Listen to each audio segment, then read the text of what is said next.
Well, we're very excited about a little special surprise in just a minute to welcome you all back from the break. While we're pulling that up, I'll tell you that we are hopeful that next year we will get to have our the Deprescribing Research Network's annual meeting in person, and we are hoping to do this in conjunction with the American Geriatric Society in May 2022. So as sort of a sneak preview of that, at this past year's American Geriatric Society meeting, which was virtual, each year at American Geriatric Society, Eric Wadera and Ken Kavinsky from UCSF, in conjunction with Alex Smith from UCSF, do a sort of top 10 hits in geriatrics from the past year. And as part of that, Alex Smith does a musical accompaniment, which is just phenomenal. And one of the articles featured this past year was in relation to deprescribing, and we got permission to show you the very fun musical video that Alex created. Hopefully it'll be up in just a second.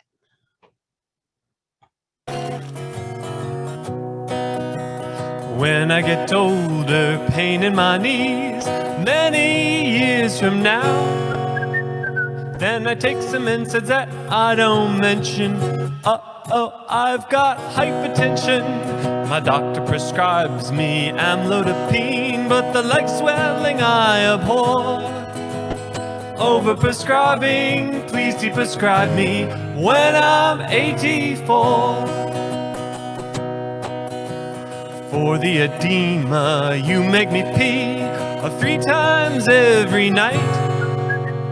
For the nausea I get with furosemide, now I take metoclopramide. Now I take meds from morning till eve, 1 med turned to 4.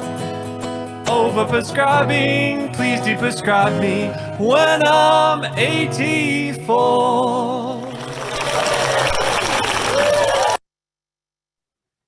Thank you. So welcome back, everyone. If you missed it, it will be on our recording on our website. But we just thought that was too fun to pass up to share with all of you today. So I'm now going to turn things over to Sandra Simmons, who is one of our leads of our pilot and grant planning award core. Thank you, Sandra. Sure. Oh, I was supposed to introduce you. I'm so sorry. That's okay. The professor at Vanderbilt and one of our 2 heads of the pilot core. Sorry, I was too excited about the video. No problem. That was a great video. I have the pleasure of introducing 3 of our pilot awardees who will be sharing their work with us today. And my understanding is I should just introduce one of them at a time rather than all 3. So our first speaker is Joshua Niznik. He's an assistant professor at the University of North Carolina at Chapel Hill, and he has a joint appointment in the Division of Geriatric Medicine and the School of Pharmacy, and he'll be sharing some of his USDeN pilot-funded work with us today. All right, great. Well, thanks so much for the introduction. Let me just get my screen sorted out. All right, let me make sure you can see that. Great, okay. So I'm going to be talking about my USDeN Pilot Award, which is focused on deprescribing of bisphosphonates in nursing home residents with dementia using Medicare claims and nursing home data. So obviously this is funded by USDeN, but I have other funding sources listed on this slide, including my Career Development Award. And I also want to acknowledge my co-authors from UNC and University of Pittsburgh for this project. And so for nursing home residents with dementia, prescribing decisions are obviously complicated by high rates of polypharmacy, varying degrees of projected life expectancy, and complications associated with worsening dementia. One class of drugs that may warrant a heightened level of scrutiny is bisphosphonates. Studies of bisphosphonates among nursing home residents are few and generalizability to older residents with dementia is unclear. Bisphosphonates might be a reasonable target for deprescribing, considering the potential for burdensome side effects, the prolonged time to benefit, and the extended duration of benefit after stopping treatment. But it's unknown whether bisphosphonates are being deprescribed or targeted for deprescribing in clinical practice. And so the objectives of this study were to first develop a definition for deprescribing using prescription refill data from Medicare Part D, and then second, to explore patterns of deprescribing and identify factors that might be associated with deprescribing. So we conducted a national retrospective cohort study of linked data from Medicare claims, the beneficiary summary file, and Part D, along with the minimum data set, which is a comprehensive health assessment administered in the nursing home. And we did this in a sample of Medicare beneficiaries over age 65 in the nursing home with a dementia diagnosis in the year 2016. And we identified baseline treatment with oral bisphosphonates based on a medication supply overlapping the first 14 days of their nursing home episode. Our dependent variable was deprescribing, which we defined based on a gap in medication supply based on Part D prescription refill records, which I'll explain in the next slide how we arrived at that definition. And we developed a conceptual model of factors that we thought might influence deprescribing based on prior studies that we've conducted, as well as an input from our stakeholder group, which included providers, researchers, and a nursing home resident. And so the domains there included demographics, mobility, comorbidity burden, life-limiting conditions, adverse effects, nursing home facility factors, and provider factors. Most of these came from the minimum data set. Nursing home facility factors came from Nursing Home Compare that we linked to Medicare data. And then for providers, we identified the provider in the nursing home that had billed for the most evaluation and management visits, hypothesizing that individual would be the person most responsible for providing care in the setting. And so in our first aim, our goal was to determine an optimal gap length to use for deprescribing. Using a gap in medication supply requires that residents have a length of follow-up of at least that long. So although a longer gap would provide us with greater certainty that medications aren't being restarted, this means that residents with shorter follow-up might be excluded, and that might have implications for sample size and potential for bias. So our goal here was to find the right balance between a long gap that would still preserve sample size. And so I present 3 of the definitions that we looked at here: 30 days, which has been commonly used in Medicare claims research to identify discontinuation, and then 2 longer definitions of 90 days and 180 days.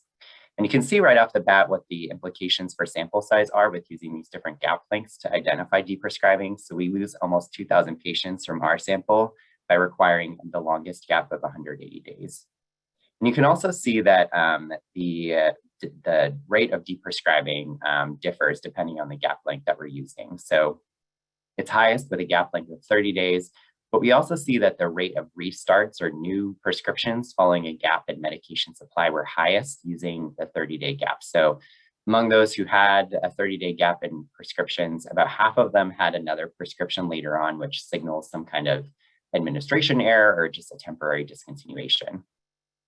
But when we looked at the level of agreement using Cohen's kappa and interclass correlation coefficients between these 2 shorter definitions and our longest definition, we found that the 90-day definition for deprescribing gave us an acceptable level of agreement compared to the longest definition.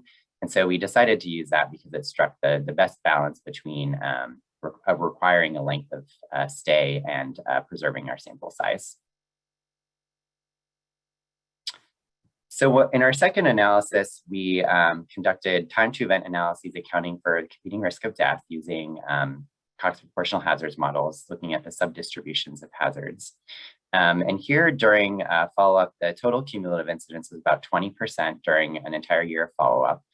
And then I point out some characteristics here that might signal potential overtreatment of bisphosphonates in this population. So among those who were treated with bisphosphonates, about 30% were over the age of 90.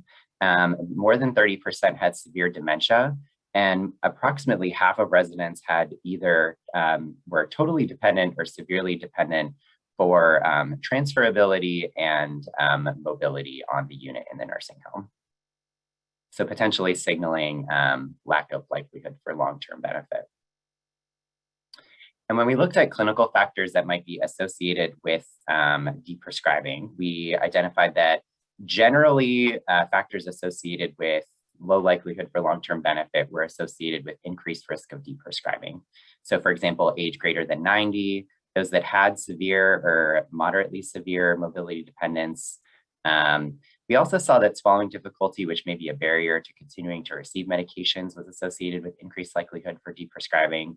And we also saw that having the opportunity to review medications might be a driver of deprescribing as well. So deprescribing was most common among those who were newly admitted to the nursing home, and also among those who had a nurse practitioner as the main provider, which might signal a more regular level of care throughout the stay if there's a nurse practitioner in the facility on a regular basis, or if that facility has a better staffing ratio. In terms of barriers of deprescribing, we did see that polypharmacy, which might represent prescribing inertia, might be a barrier to deprescribing these medications. So to summarize, we found that approximately 20% of nursing home residents with dementia had bisphosphonates deprescribed. Present characteristics associated with deprescribing suggested clinical decision-making based on prognosis and likelihood for long-term benefit. Associations with facility and provider characteristics might suggest organizational level influence on deprescribing, or that having an opportunity to deprescribe may be a significant barrier. We also observed that prescribing inertia might be a barrier to deprescribing preventive medications like bisphosphonates, as evidenced by the association with polypharmacy. And finally, I think our work emphasizes the need to conduct validation work on a class-specific level when developing these definitions for deprescribing in administrative data based on the percentages for potential error that we saw when using shorter versus longer gaps. And that's it.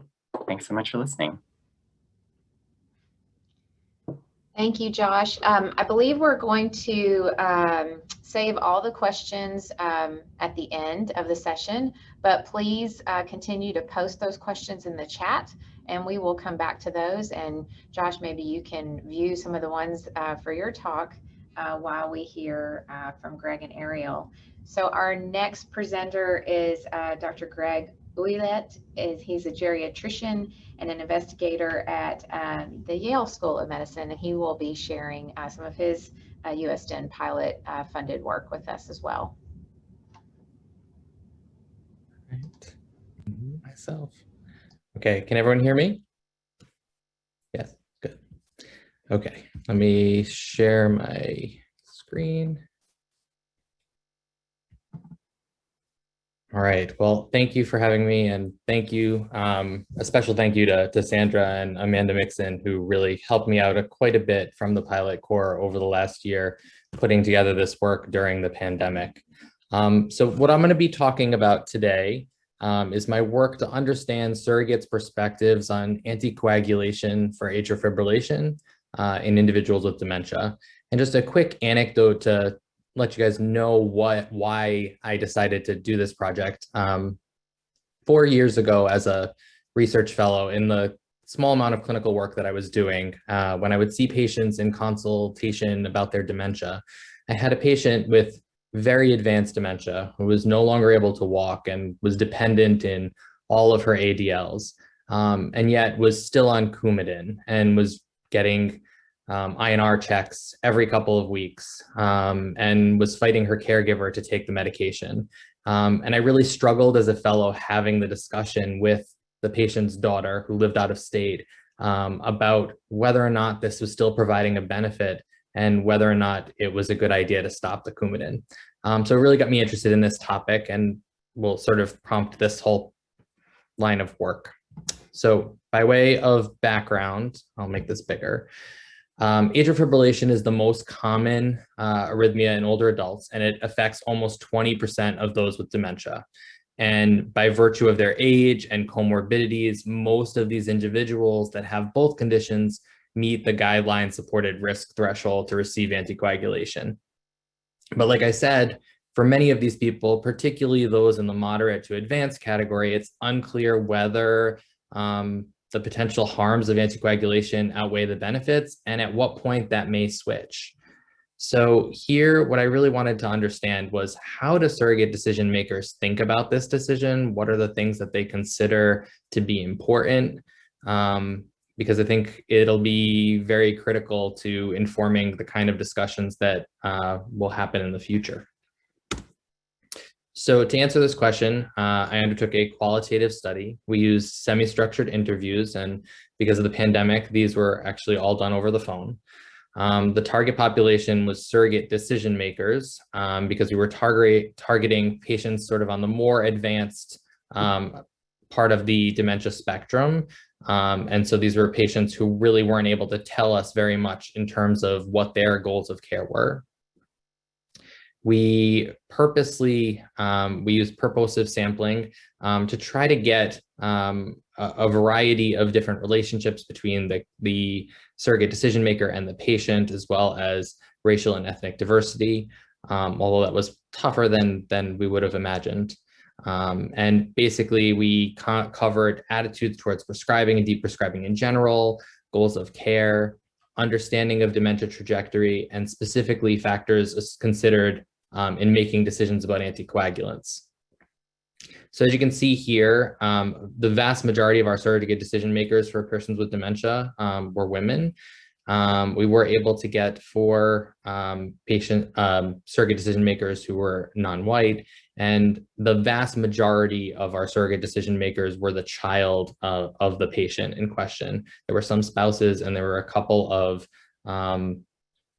other relatives as well. So we identified 4 major themes. And when I talk about each of these really exist on a spectrum, although our findings supported that really the majority of participants leaned in one way. So I'll highlight sort of both ends of the spectrum when we talk about each. So 1 was reliance on clinicians for decision support. 2 was fear of stroke. The 3rd was the understanding of dementia as a progressive and terminal illness. And lastly, that decisions happen in times of crisis. So for the first one, in terms of reliance on clinicians for decision support, this is an exemplary quote, and this is sort of the most typical perspective that we heard, that people often defer these decisions to their clinician. So this quote says, his primary doctor he's had for about 10 years, actually longer. I don't think the guy would steer me wrong. The last year I've gotten very close with him, so I trust him more than anyone. And usually if someone's changing something, I will call him and ask him. On the other hand, we did see a few participants who sort of were more skeptical of what the physician or other clinician was saying. So I've been worried about the many medications she's taking. I think she's taking about 10. Every time they want to add something to the regimen, I always ask, like, why? I ask questions about the reason for it. Will it replace another one? Okay. So next, we'll talk about fear of stroke. So what we found in our study was that there was a very predominant fear of stroke, even when people had very pronounced cognitive and functional impairments to begin with. So this is an exemplary quote of that. I don't want her to become a vegetable. I don't want her to lose her state of mind or her abilities. I really don't want her life to become more difficult. In contrast, sorry about that. This participant said, you know, I'm not too concerned about it, meaning stopping her anticoagulant. She seems to be okay. She's being very well cared for. I'm more concerned about her anxiety than anything. For our next theme, the understanding of dementia as a progressive and terminal illness, which was really something that I was very interested in, to understand whether people understood this and whether that played any role. And largely we found that it did not. So an exemplary quote was, I think as far as her memory goes, they were very happy with her last check-in. They thought things were not progressing. I think my mother's got several more years. And just of note, this is a patient who does have very advanced dementia at this point. In contrast, this patient's surrogate decision maker said, I know this dementia is not going to go away. So prolonging her life in what she's dealing with right now, I don't know. I'd rather that she just be comfortable, happy and comfortable, and able to enjoy what she has. All right, and so our last theme is that decisions are often made in times of crisis. So we found that overwhelmingly this was the case, although occasionally we had some people who deprescribed medications not in time of crisis. So here we have a surrogate who said, we had to weigh the benefits of taking the blood thinner because he had a stomach bleed. And that's where we said, we don't want him to take it anymore because we thought it was too much of a detriment for him if he fell and he hit his head. In contrast, Here we have a surrogate decision maker who's reflecting on a deprescribing decision that just happened in the office. The doctors are fully on board with the fact that less is better and that we don't do anything unless it's necessary. They give me choices, they give us choices, and they explain things. But as his age and his condition, they know we don't want to mess around with any potential side effects. So in summary, my conclusions are that decision-making about anticoagulation for persons with atrial fibrillation and dementia often favors the status quo and takes a large event to really shift what the decision-making has been. That interventions in the future to tailor decision-making to patients and surrogates' goals is really going to require the buy-in of trusted physicians, given how many people really depend on their physician for this help with decision-making. And that we really do need evidence to clarify the benefits and harms of anticoagulation in this population to really understand whether or not preventing a stroke makes much of a difference when patients are having a lot of impairments, or whether or not the harms become greater. Thank you.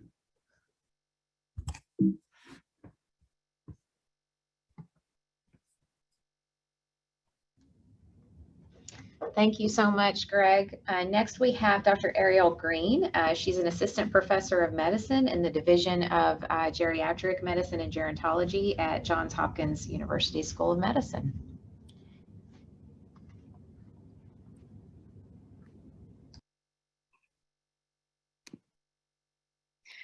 Thank you so much. It's really an honor for me to present my USDeN pilot results to all of you.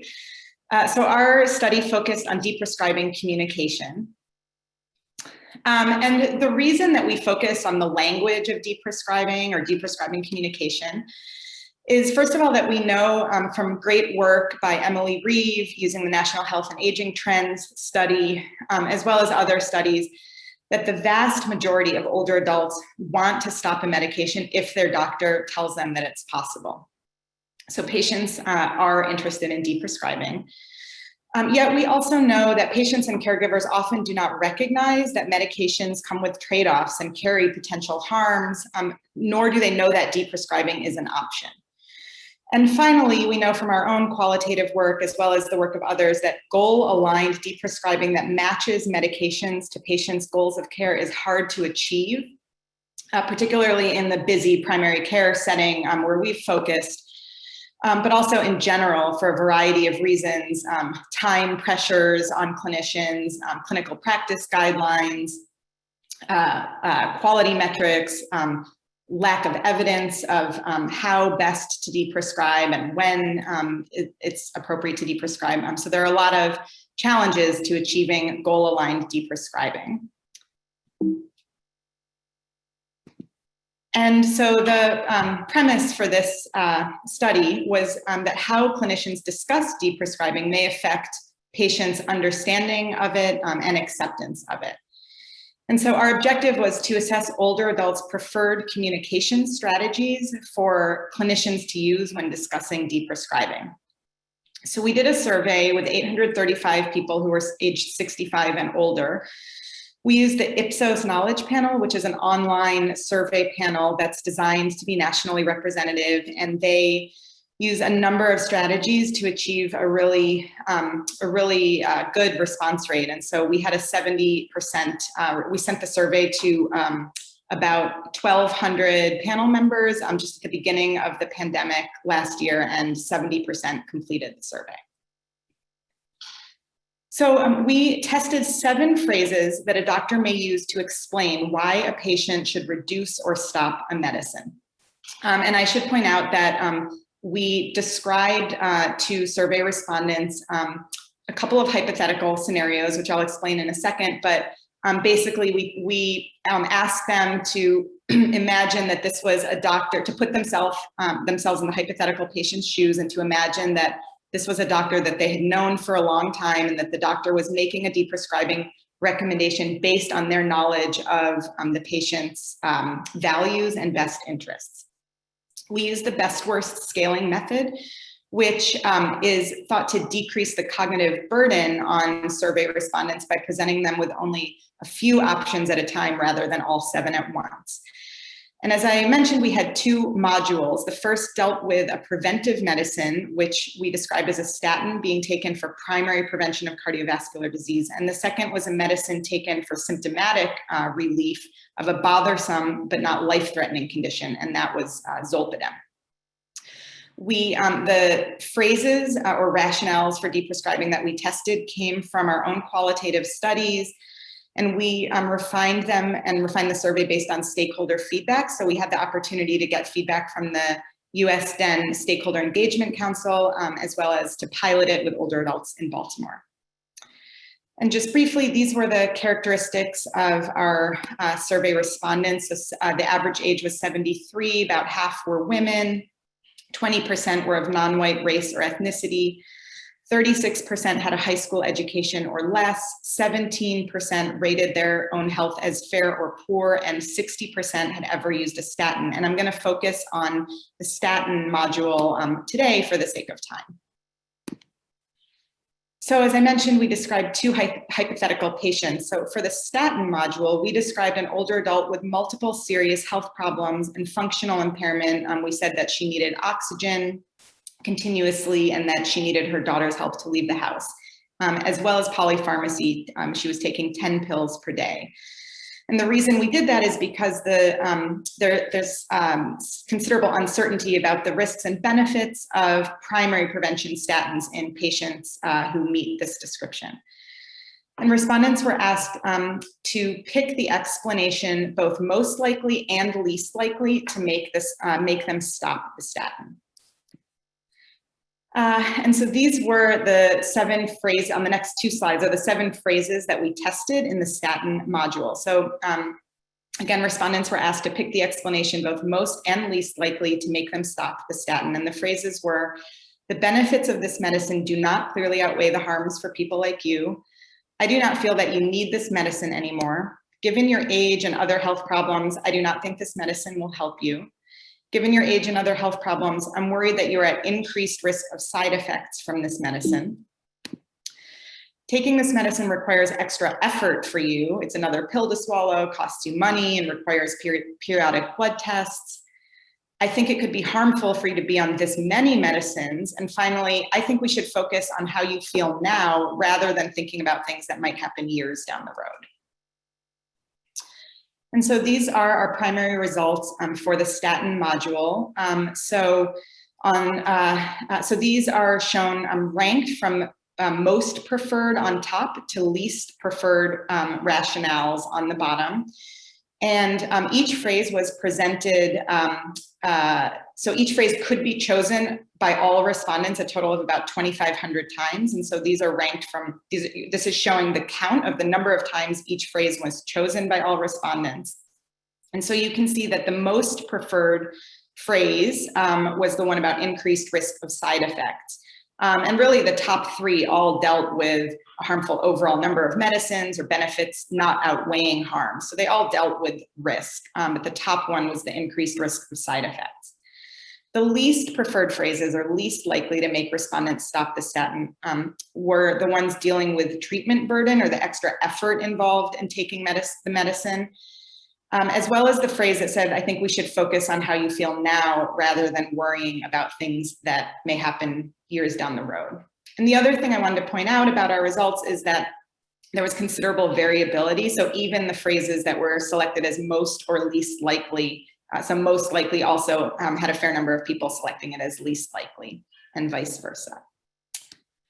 So our conclusions, so first of all, for both medication classes, although I did not present the zolpidem module, the major driver of willingness to deprescribe was the phrase dealing with the side effects, the potential side effects of the medicine. We also found that older adults may react negatively to language that conveys that they no longer stand to benefit from prevention. So the least popular phrase was the one that said, we should worry about things that will happen years down the road, and this is too much effort for you to take a preventive medicine. There was also considerable variability in preferences, which suggests that it's really important for clinicians to elicit their patients' goals and understand their patients' goals and preferences and try to match their deprescribing communication to those goals.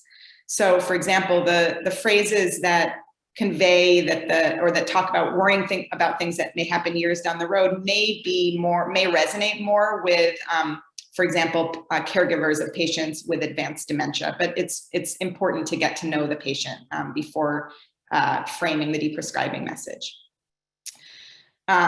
So I guess I just said the next bullet, that these phrases may resonate with different subgroups of patients. And then finally, we're currently informed by these rationales and these key phrases. We're currently testing pragmatic approaches to deprescribing in primary care using some of these phrases. So we're excited that we recently received an Impact Collaboratory Pilot Award to test a pragmatic deprescribing intervention in primary care.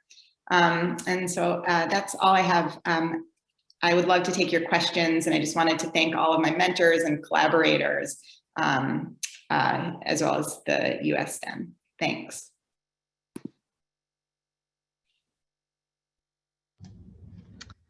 Well, thank you all so much. It just reminds me of how proud we are, I think, as a network of funding each of you as awardees, and just the quality of the work that's coming out of the pilot and grant planning award course. So I'm thrilled that you each had the opportunity to share your work today. I will try to distill everything in the chat. There's probably more than what we have time to get to. I will, Josh, I'll start with you, just because you went first, and I scrolled up to that that place in the chat. I don't think, have you already responded to any of the questions in the chat at all, or no? I did respond to a few. Okay. As we were I going. thought you, yeah, I thought I saw a couple of responses. Well, just in the interest of time, were there questions remaining directed to you in the chat that you haven't responded to that we should highlight? Yeah, I think just one of the things that that came up in, I think, several questions was, because we're working with administrative data, the lack of understanding between deprescribing, discontinuation, unintentional discontinuation, all of those things. And I completely agree. And there's definitely room to validate some of that work, and we're hoping to do that using kind of linked claims data and EHR data at some point. Another thing that I think is important, like thinking about studies of outcomes, is at least in administrative data, thinking about whether the distinction between intentional versus unintentional deprescribing, when does that matter, when does it not, when studying like the absence of medication and the impact on outcomes. So that's another nuanced area that we've been trying to sort out as well. At what point does it matter, what the intent is when you're looking at outcomes. So. Yeah, I think the validation component would be really interesting to explore, but at the same time, as we've discussed in our quarterly calls with you, I just, the value of what you're doing really speaks to how some of these larger administrative data sets are utilized in so many studies to examine these questions. So having more specific operational definitions around what constitutes deprescribing and a reliable time frame within that, I think is just so important, and has broader applicability beyond just the target medication class that you've been looking at. Definitely. Greg, I don't know if you've had a chance to look at any of the questions directed to you. I'm happy to highlight a few, unless, have you? I've looked a little bit. So I responded to one of Scott's comments that was surrounding the concept of clinical inertia and how that relates to basically waiting until a large event happens. So I talked a little bit about that, and I think that's definitely at play here. And then I saw there's another question about health literacy levels from Michelle Keller. Yeah, I was going to read that one. Yeah, while we didn't measure it directly, I will say that one of the things that struck me about the participants is that the majority of them were really quite knowledgeable about AFib and anticoagulation. But on the other hand, despite all being patients of a comprehensive dementia care clinic, didn't really have a great understanding of the trajectory of dementia. So that was surprising to me, that while people had this a fairly good understanding, that was not well understood. And then Or another, maybe where they landed on that trajectory. right, exactly. And then there's another question that I think is related about whether or not the patients in the study had advanced directives, and whether those advanced directives specified anything about when to de-intensify chronic treatments. And I will say that very few people in this study had advanced directives. I don't have the data directly in front of me, but I would venture to say it's about a quarter. And I think some of that has to do with many that when they eventually were referred for care of their dementia, they were at least at moderate stage, and so weren't really in a place to be sort of doing much in terms of the participating in advanced care planning. But those that did, anecdotally, I don't ever remember seeing someone specifying de-intensification of chronic condition things, more specifying really intensive treatments like dialysis, like ICU level care, but not a lot of that. Yeah, I think, obviously we'll get to some questions for Ariel next, but I think it's interesting. I mean, kind of these findings together, to me, there's an overarching sense of, people wanting to be hopeful about what their health trajectory, might allow in terms of function, irrespective of having advanced dementia or, some chronic conditions that have possibly, a very different prognosis than what they would like to imagine for themselves. And I think that that's a challenge in general about how we approach these deprescribing conversations, and probably why some of the least preferred approaches in Ariel's study were approaches that implied that, well, given what we expect, for you and your on the horizon in terms of your health and function, this medication might not be worth taking for you any longer. So I think it is really difficult for providers to, kind of directly address that with patients, sort of their fears, and kind of helping them to have more realistic, expectations about those trajectories. So let's, Greg, were there any other comments for you in the chat that you noticed that you really wanted to have a chance to respond to? There's so many, it's hard for me to scroll and talk at the same time. I think I have another comment about just that the inertia to fix something unless broken may be due to unwillingness to entertain discussion about changes in goals of care.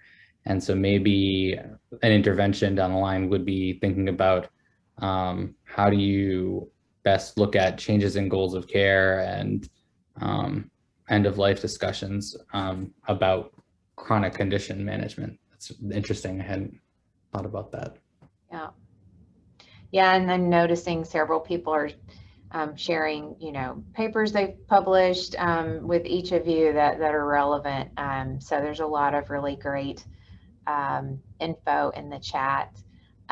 Ariel, since you just presented last, you probably haven't had a chance to see any of the questions to you. And the first one I'm seeing in the chat is whether you saw any subgroup differences depending upon age or education or other characteristics.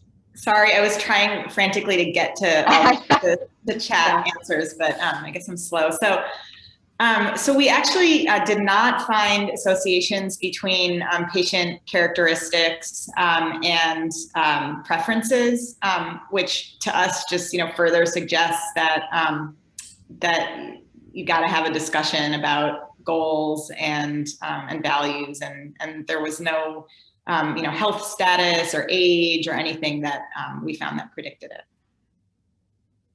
And then there's another question about whether you were able to assess underlying medication preferences or beliefs in addition to the survey options.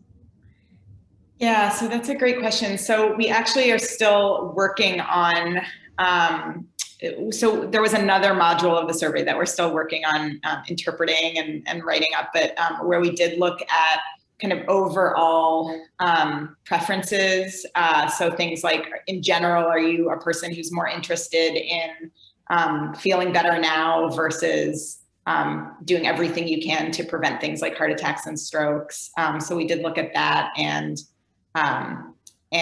the connection to, or the association with willingness to stop these medicines and with language preferences. Yeah. And another question for you, Ariel. Can you explain more about the IMPACT Collaboratory and what you will be studying? Yes. So we are looking at a pragmatic pharmacist-led goals alignment process, essentially.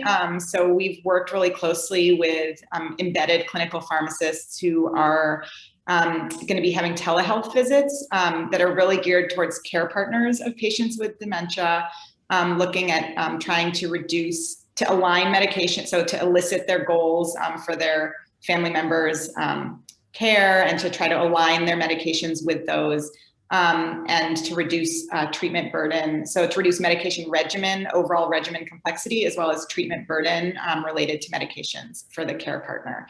So after this goals alignment telehealth visit, the pharmacist is going to reach out to the primary care doctor in the EHR and give them some concrete, actionable deprescribing recommendations. And then once they have their